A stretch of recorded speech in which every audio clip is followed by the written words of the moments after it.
Bonsoir à toutes et à tous, nous sommes le samedi 31 août, le dernier jour du mois avant septembre. Soyez les bienvenus sur Monaco Info, voici les titres qui seront développés. Football, Monaco-Lens, voici l'affiche de ce dimanche 15 h au Stade Louis II. Monaco 3e, Lens 4e au classement. La réaction de l'entraîneur avant cette rencontre importante. Le président de l'Union des commerçants et artisans de Monaco nous dressera un bilan sur la fréquentation touristique dans les magasins cet été. Vous verrez, c'est assez mitigé. On le sait, l'été, l'activité dans les ports de Monaco est très importante. Les agents portuaires sont particulièrement sollicités. Coup de projecteur ce soir sur le rôle de la société d'exploitation des ports de Monaco. Focus également sur un sport original qui défoule et qui muscle l'escalade. Et enfin, Christine Datomel a goûté pour nous tous les cocktails du moment, avec et sans alcool, pour un apéro entre amis ou en famille. On débute ce JT avec des résultats sportifs. Le Grand Prix d'Italie à Monza, le départ dimanche à 15 h. Et bien après les qualifs de ce samedi après-midi, Charles Leclerc partira à la 4e position derrière les deux McLaren, très en forme en ce moment. Norris en tête, Piastri 2e, suivi de George Russell avec sa Mercedes, et donc Charles Leclerc 4e. Verstappen, un peu en perte de vitesse en ce moment, s'élancera à la 7e place. En foot, nous vous avons parlé hier du tirage au sort de la Ligue des Champions. Eh bien, le calendrier des matchs a été dévoilé aujourd'hui, vous le voyez. La première rencontre se déroulera au Stade Louis II le jeudi 19 septembre à 21 h face au FC Barcelone. Mais il n'y a pas que la Champions League dans la vie. Il y a le championnat de France aussi, et nous en sommes déjà à la 3e journée. Monaco est invaincu, tout comme Lens. La rencontre les opposants ce dimanche 15 h au Stade Louis II est donc très importante, même si le championnat ne fait que commencer. Je vous propose d'écouter Denis Zakaria, qui vient d'être promu capitaine, suivi du coach sur cette rencontre Monaco-Lens. C'est grand pour moi, je pense que voilà, c'est pas tous les jours que on peut être capitaine de l'AS Monaco, et c'est un privilège pour moi d'être capitaine cette année. C'est sûr que voilà, maintenant je dois plus parler, plus aider les coéquipiers autour en étant capitaine. Après, en étant capitaine, après c'est une chose que je faisais quand même pas mal, même sans le brassard. Donc oui, c'est clair que ça m'aide quand même à un peu plus parler. For me, one of the best teams in the Liga. I like their style of play. I like the quality of players. They are physically they are really top in the league. But in the end, they fight also for international competition for the next season. And for me, they are really strong and they're a really good team. And it is a nice challenge for us on Sunday. Un beau challenge à relever pour ce Monaco-Lens dimanche 15 h au Stade Louis II. L'équipe de foot monégasque qui vient d'annoncer le prêt pour une saison avec option d'achat de Krislin Matsima, défenseur français de 22 ans au FC Augsbourg. Krislin Matsima a été formé à l'AS Monaco où il a disputé 41 rencontres avec l'équipe première depuis ses débuts professionnels en septembre 2020. Il a été médaillé d'argent au dernier jeu aux côtés de Magnès Akliouche et Songutu Magassa. Le tennisman Hugo Nys, nous vous l'avions dit, a passé le premier tour de l'US Open en double et il s'est incliné avec son acolyte Jan Zielinski au deuxième tour cette nuit face à un double portugais 7-6, 6-4. La saison touristique estivale est presque terminée, bien qu'il reste encore de beaux jours sur le mois de septembre. Qu'en est-il de la fréquentation dans les commerces? Quels sont les secteurs d'activité ou les quartiers qui ont bien marché? Pour répondre à ces questions, nous sommes avec le président de l'Union des commerçants et artisans de Monaco, Alexandre Pasta, bonsoir. Bonsoir. Le mois d'août touche à sa fin. Là, il est temps de faire un bilan estival pour les commerçants. Quel est ce bilan?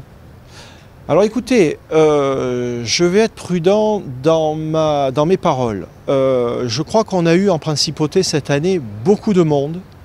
Beaucoup de touristes sont venus visiter la principauté. Le bilan commercial, pour l'instant, je le qualifierais de mitigé. D'accord, c'est-à-dire dans les commerces. C'est-à-dire il y a eu beaucoup de monde, comme je viens de vous le dire. Au niveau vente, pour le chiffre d'affaires, pour l'instant, on ne peut pas dire que ce soit extraordinaire. Alors, je vais un petit peu préciser. Oui. Il y a des commerces qui ont très bien travaillé. C'est en fonction des secteurs d'activité ou c'est en fonction des quartiers? Alors, non, parce que j'ai fait vraiment une enquête magasin par magasin toute cette semaine. Par exemple, la Condamine, il y a des magasins qui ont bien travaillé et il y en a d'autres qui ont moins bien travaillé. Est-ce que ce sont des magasins où les articles vendus sont plus chers et à ce moment-là, peut-être que la clientèle pour cette marchandise-là n'était pas au rendez-vous? C'est possible. C'est difficile de donner une explication rationnelle. D'accord. D'accord. C'est bon pour certains et c'est moins bon pour d'autres. C'est pas en fonction du secteur d'activité, c'est pas en fonction du quartier, c'est ça? Exactement. J'ai du mal. Comment on explique ça du coup? Alors oui, voilà, compliqué. j'ai du mal. Moi, si vous voulez, je pense que cette année, on a eu beaucoup de clients et de personnes qui sont venues visiter Monaco, mais qui sont venues visiter. Elles ne sont peut-être pas venues spécialement consommer, profiter. On ne sait pas si c'était une clientèle haut de gamme, moyenne gamme, ou même si c'est péjoratif, bas de gamme. J'ai du mal à vous le dire. Par exemple, le quartier de Monaco-Ville, il y a eu du monde. Il y a eu beaucoup de monde, mais au final, les résultats ne sont pas extraordinaires. Et quel a été l'impact des soldes, on le sait? Alors l'impact des soldes est un peu à la même enseigne. Par exemple, on a un quartier, alors là pour répondre précisément à votre question d'avant, le quartier du Boulevard des Moulins a vraiment beaucoup souffert tout cet été. Mais l'explication, elle est simple. Il y a eu des travaux qui ont dû être faits par le gouvernement. Il y a eu un regoudronnement de la rue du boulevard qui a été fait. C'était une excellente initiative. Mais par contre, les commerces, à ce moment-là, ont beaucoup souffert. D'accord. D'accord. La rentrée, qu'en est-il? Quelles sont les prévisions et les projets peut-être concernant les commerçants et les artisans de Monaco? Vous attendez à quoi pour cette rentrée? Écoutez, moi je suis d'un caractère optimiste. Alors je dirais que je suis optimiste. Il y a de gros événements qui arrivent sur septembre-octobre. Voilà, je Comme pense le Yacht que ça Show, va. par exemple, vous pensez Voilà, à quels événements? Le Yacht Show. Le Yacht Show est toujours aujourd'hui est un incontournable qui amène beaucoup de monde. Je pense que ça va être positif. Le temps, en général, maintenant, est très agréable sur septembre et octobre.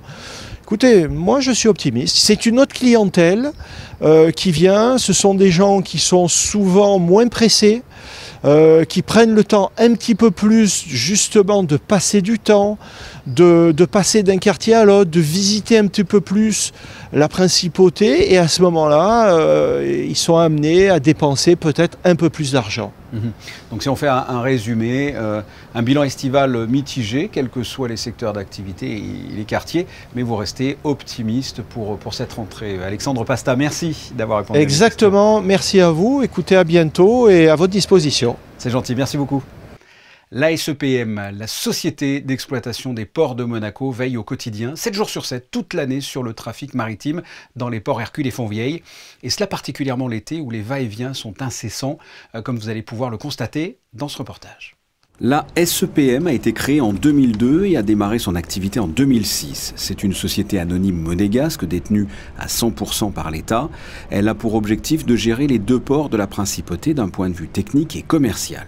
Sur 12 mois consécutifs, il y a 2 périodes bien distinctes. Il y a une période dite d'hivernage qui commence au 1er octobre et qui se termine au 30 avril, donc c'est 7 mois. Et puis après, à partir du début mai jusqu'à fin septembre, c'est la grosse activité dite de passage de la société. L'été, en moyenne, on a à peu près 55 mouvements par jour, rien que pour le port Hercule. Entre les entrées et les sorties, il y a 55 mouvements de navires d'assez grande taille. Depuis 2006, le chiffre d'affaires de la société s'est beaucoup développé. Pour la dernière année dont les comptes sont clos, c'est-à-dire 2023, on a réalisé un chiffre d'affaires de 27,5 millions et on a généré une redevance pour l'État d'à peu près 14,5 millions. 46 salariés permanents travaillent à la Société d'exploitation des ports de Monaco, plus une dizaine d'intérimaires pour étoffer l'effectif l'été. Au sein de la SEPM, il y a des maîtres de port en polo blanc, des agents portuaires en polo rouge sur les semi-rigides pour aider par exemple à l'amarrage et du personnel technique en polo bleu comme des électriciens. Notre rôle principalement c'est tout ce qui est amarrage des bateaux, amarrage, largage, tout ce qui a un rapport avec le port, tout bateau, que ce soit les locaux, les gros yachts comme cela, même les croisières aussi. Voilà. C'est du boulot. Ah, c'est du boulot, ouais. En pleine saison c'est du sport même. Ouais. Mais c'est agréable, c'est un bel environnement, un bel endroit. City Summer de Port de Monaco, j'écoute. Bonjour, juste pour vous confirmer notre arrivée d'ici 1 heure. 1 heure à l'arrivée, c'est tout bien pris. Le poste de contrôle opérationnel gère le flux constant des va-et-vient des bateaux, petits et grands. Et parmi tous les yachts qui rentrent dans le port Hercule, pour ceux qui dépassent 80 mètres, comme le CC Summer, un pilote de la direction des affaires maritimes est amené par des agents de la SEPM. Il doit monter à son bord. Le pilote donc embarque pour conseiller le commandant dans la manœuvre.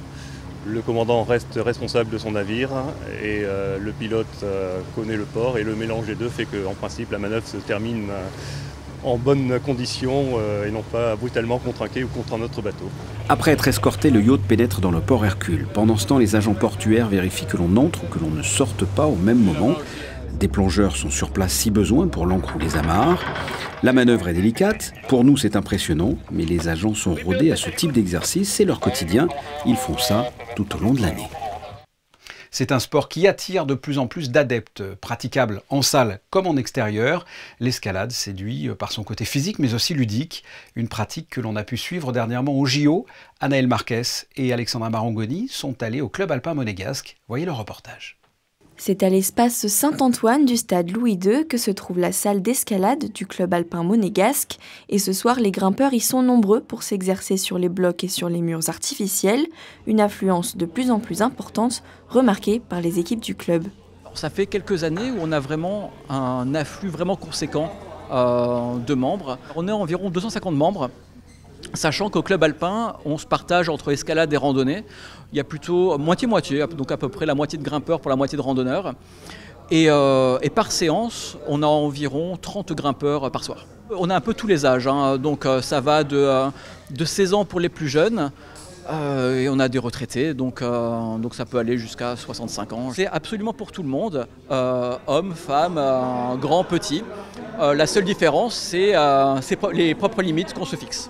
Plusieurs objectifs, une fois le baudrier enfilé, aller le plus haut possible selon son niveau de difficulté, s'amuser et pratiquer une activité physique, mais attention quand même à la sécurité. Les consignes pour bien escalader, c'est vraiment respecter les règles de sécurité. Donc évidemment, là, on est sur des parois qui montent jusqu'à 7-8 mètres. Donc c'est quand même dangereux et pas anodin. Pour ça, on a des protocoles, je vais dire, qu'il faut respecter. Et c'est ce qu'on s'évertue à enseigner lors des sessions d'initiation. Qui ont pour but finalement d'accompagner les grimpeurs jusqu'à leur autonomie, c'est-à-dire être capable de grimper tout seul, en toute sécurité. Et par tout seul, j'entends un grimpeur et son assureur évidemment. Le club alpin monégasque est ouvert toute l'année et propose même des sorties en extérieur sur les falaises alentours quand les beaux jours sont là. Et nous aussi, nous avons voulu tester l'escalade pour voir si c'était bel et bien pour tout le monde. Et le moins que l'on puisse dire, c'est qu'il ne faut pas avoir le vertige. Autre activité qui peut donner le vertige, ou plus précisément faire tourner la tête. Et c'est souvent un moment estival agréable quand on n'en abuse pas, l'apéro. Un moment convivial que l'on partage entre amis ou en famille. Christinda Tomel s'est intéressée ce soir au dernier cocktail tendance. Bonsoir Christinda. Et oui, l'été est enfin bel et bien là. Et qui dit été, dit baignade, soleil, mais surtout apéro. Nous nous sommes rendus à Zoniwaki, réputés, vous allez le voir, pour leurs cocktails frais et estivaux. Le cocktail phare de l'été au Niwaki, justement, c'est le Kiori Fizz, qui est un cocktail à base de eau de concombre frais, sirop de basilic maison, gin japonais à couteau, qui est un gin très floral, la liqueur de Saint-Germain, avec un top soda. Est-ce qu'il y a un cocktail qui est plus demandé par la gente féminine? Oui, c'est le Anasaku, qui veut dire île fleurie. C'est un cocktail, une variante du litchi martini, avec vodka, liqueur de prune, liqueur de litchi, liqueur de yuzu et saké. Du coup, cocktail très floral, très léger, facile à boire. Et puis si on vient, par exemple, avec des enfants, est-ce que vous faites également des cocktails sans alcool? Bien sûr, c'est l'exotique. C'est un cocktail à base d'ananas, de jus de passion, un sirop de timut maison et un top ginger ale, qui sera très exotique, frais et parfait pour les enfants. Alors vous l'aurez compris, j'ai opté pour le cocktail phare de cet été. Il est extrêmement estival, par contre je l'ai demandé sans alcool car il est encore un peu tôt.